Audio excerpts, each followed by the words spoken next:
जय गजानन माऊली, जय शिवराय, जय शंभूराजे, जय जिजाऊ.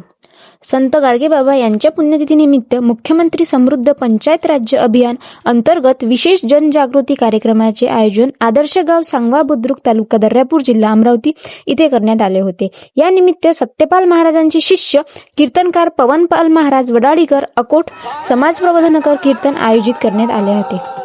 अशा प्रकारे अतिशय सुंदर जनजागृतीचे आणि व्यसनमुक्तीबद्दल कीर्तन चालू होते. तब्बल 2.5 तास कीर्तन चालले. एवढ्या कडाक्याच्या थंडीमध्ये मंडपात एवढी गर्दी की बसायला जागा नाही.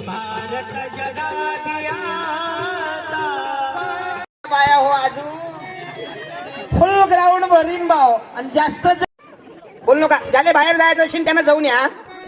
मनात उठू नका. खूप मी तुमच्या पाया पडतो रे दादा. दिसत नाही का? इकडून या रे दादा. ज्याला ज्याला दिसत नाही त्याने इथं या. या या रे, या रे मित्र हो. या ना बे. यांना दिसून नाही राहिलं ना तुले. ते जागीच हालू इकडे.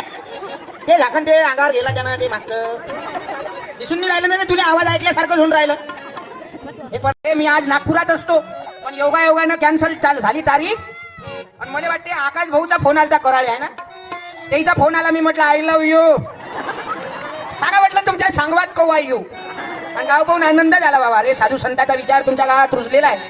गाडगे बाबाच्या पुण्यतिथी निमित्त हा कार्यक्रम दरवर्षीप्रमाणे हे मंडळी आयोजित करतात. भाऊ कोणाचे असते बाहेर कोण पाहिजे?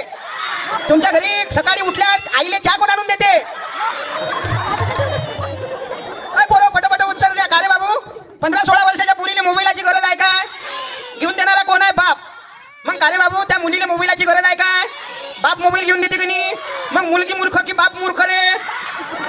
मी बोललो असतो तुम्हाला राहू नको रे माझी घागर गेली